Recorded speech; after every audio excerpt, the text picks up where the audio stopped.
था, तब से हर वर्ष 15 अगस्त को हम सब इंडिपेंडेंस डे मनाते आ रहे हैं और आज हम स्वतंत्रता दिवस के 78वीं वर्षगांठ मना रहे हैं। हम अपनी जान के दुश्मन को अपनी जान कहते हैं, हम अपनी जान के दुश्मन को अपनी जान कहते हैं। मोहब्बत की इसी मिट्टी को मुल्क हिंदुस्तान कहते हैं, मुल्क हिंदुस्तान कहते हैं। तो अपना विद्यालय के प्रिंसिपल सर को झंडा तोलन के लिए बुलाना चाहूंगी। जोरदार तालियों से इनका स्वागत कीजिए।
मौजूद हो आप सब यहाँ तो महफिल को सजा दीजिए।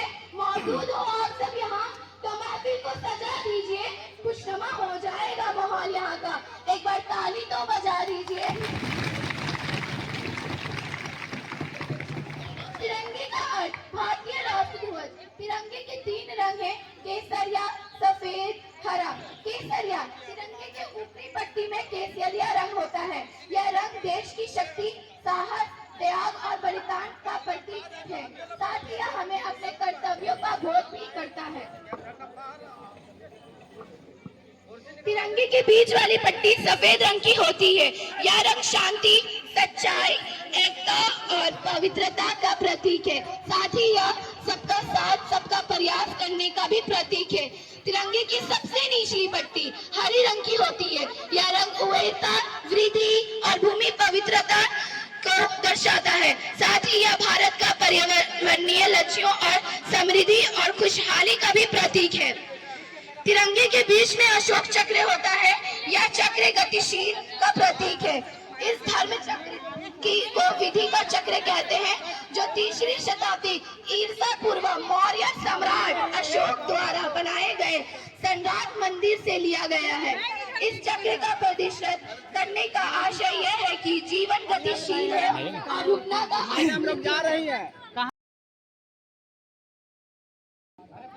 तिरंगे की चौड़ाई और लंबाई का अनुपात 2:3 का है। आज का ये अवसर बड़ा निराला है।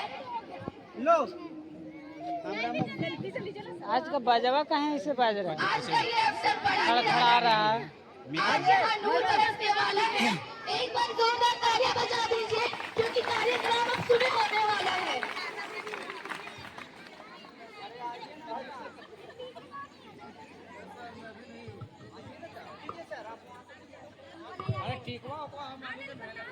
मैं अभिभूत हूँ, मैं निःशब्द हूँ।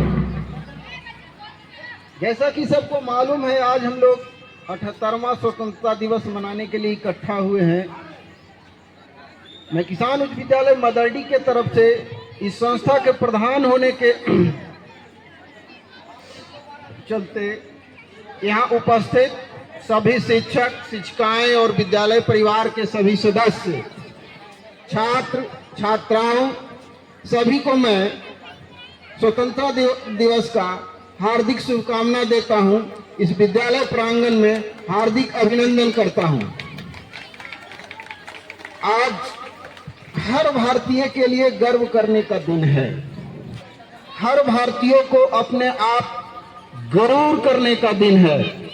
आज का दिन जो है भारतीय इतिहास का सबसे स्वर्णिम दिन है। ऐसे भारत का इतिहास तो बहुत लंबा है, लेकिन आज का दिन जो है, जितना भी इतिहास लिखा जाए, प्राचीन काल हड़प्पा कहाँ से शुरू करें, लेकिन आज का दिन जो है 15 अगस्त है। मेरा मानना है कि आज का दिन जो है वो सबसे सुनहरा दिन है, इतिहास का सबसे सुंदर दिन है, सबसे महान दिन है, क्योंकि आज ही हम लोगों ने 1000 वर्ष की गुलामी की बेड़ी को उतार कर भारत का जो स्वतंत्र फिजा है उसमें हम लोगों ने सांस लिया था। जैसा कि हम जानते हैं, भारत का स्वतंत्रता संग्राम की कहानी तो गाहे बगाहे किताबों में, कहानियों में, के द्वारा 26 जनवरी 15 अगस्त को सबको बताया जा चुका है। और सब जानते हैं कि भारत का स्वतंत्रता संग्राम में किसने कितना बलिदान दिया। जिनको हम जानते हैं, जो महापुरुष स्वर्ण अक्षरों में लिखे गए, उनको भी नमन, और जो इतिहास में गुम हो गए, जिनका कहीं कोई नाम नहीं लिया गया, जिसको कहीं कोई किसी ने याद नहीं किया, आजादी की लड़ाई के सबसे अंतिम लाइन में खड़ा होकर भी जिसने हाथ उठाया, उसको भी नमन।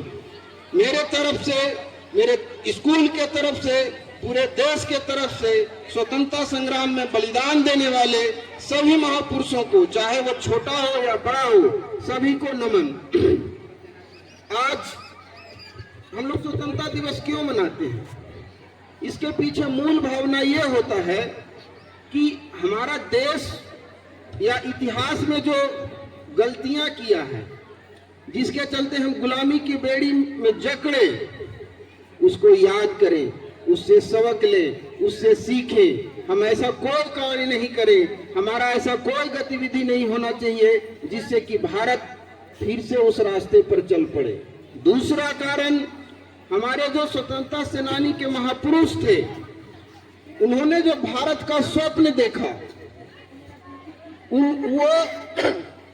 उनके सपने का जो भारत है, उस सपने को, भारत को बनाने में अगर रत्ती भर भी हम आप किसी भी तरह से योगदान दे सकते हैं तो आगे बढ़ चढ़ कर दीजिए।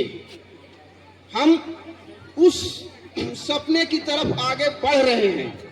तीसरा मूल कारण है आकलन करने का। भारत की आजादी का अभी 78 वर्ष हुआ है, 78वां स्वतंत्रता दिवस है। 78 वर्ष किसी देश के इतिहास के लिए लंबा नहीं होता। अभी हम शैशवा काल से निकलकर युवा काल की ओर भारत जो है वो बढ़ रहा है। आज ये आकलन करने का दिन है कि हमने क्या सोचकर चला था, हमारा मंजिल क्या था, हम कहां तक पहुंचे। हमें ये आकलन करने की जरूरत है। हमने सफलता पाई है। हमारे देश के चारों ओर जितने भी देश हैं, द्वितीय विश्व युद्ध के बाद जितने भी देश, अधिकतर दुनिया के देश जो है वो कॉलोनियल रूल से द्वितीय विश्व युद्ध के बाद स्वतंत्र हुए। द्वितीय विश्व युद्ध के बाद स्वतंत्र होने के बाद भारत एकमात्र ऐसा देश है जहां लोकतंत्र फल फूल रहा है। तो हमने एक सफलता जो पाई है, भारत में लोकतंत्र की जड़ गड़ी हुई है। लोकतंत्र में ही भारत जैसे देश को, जहाँ हर चीज में विविधता है, धर्म, जाति, रंग, रूप, एक बार जोर से बोलेंगे, भारत माता की, भारत माता की। उसमें ताली बजा दीजिए। एक धागा में पिरोने के लिए लोकतंत्र बहुत जरूरत है। हमें आज ये जरूर होना चाहिए कि हमारे चारों जितने भी देश हैं वहाँ लोकतंत्र इस तरह से नहीं फल फूल रहा है जैसा कि भारत में फल फूल रहा है। तो हमने एक क्षेत्र में सफलता जरूर पाई है। आज ऐसा नहीं है कि केवल लोकतंत्र में, हर क्षेत्र में हम दुनिया के तीसरी बड़ी इकोनॉमी बनने की ओर अग्रसर हैं। दुनिया का 5वां बड़ा इकोनॉमी है और ये माना जा रहा है कि 2027 तक हम तीसरी बड़ी इकोनॉमी बन जाएंगे।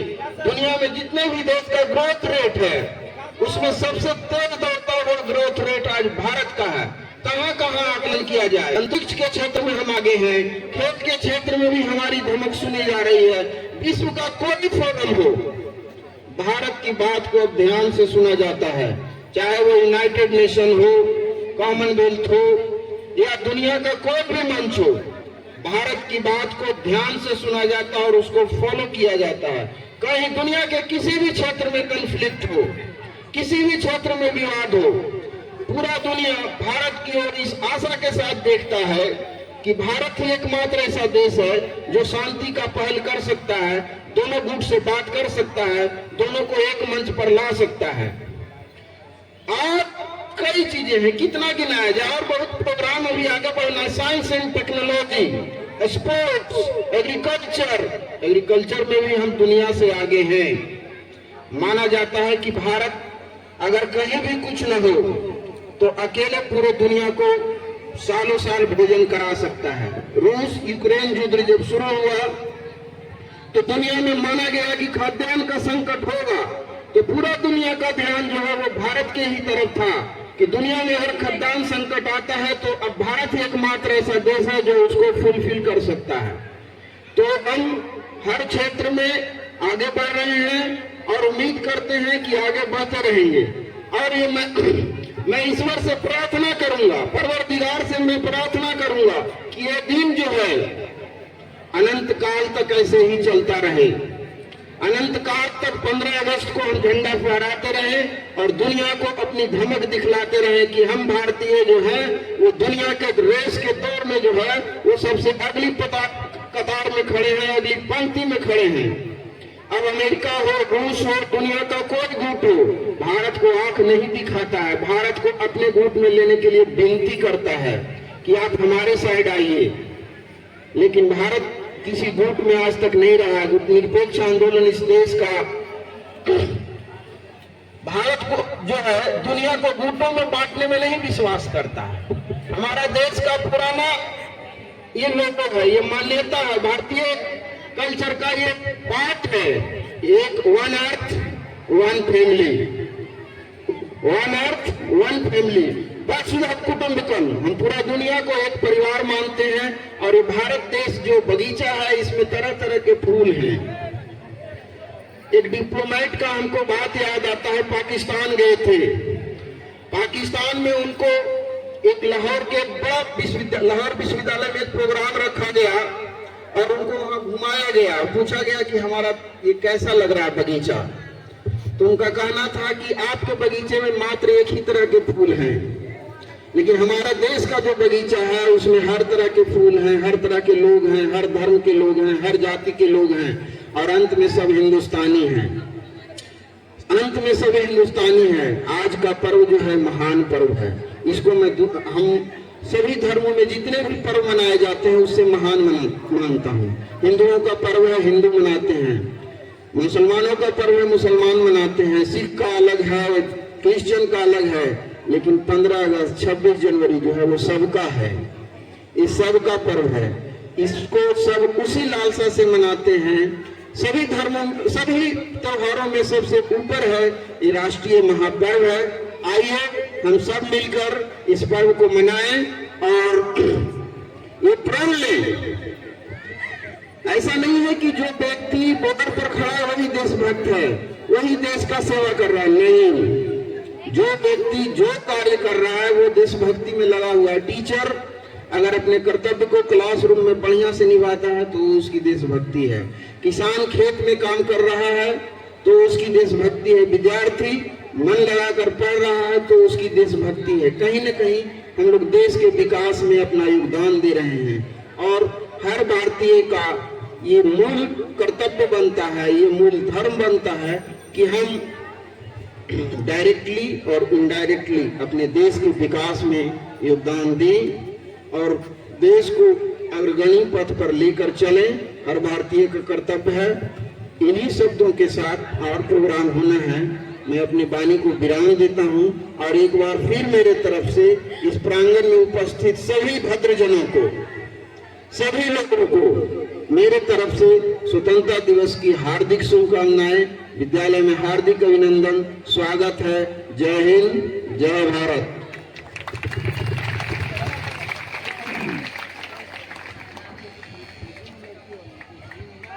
धन्यवाद सर इस खूबसूरत से स्पीच के लिए।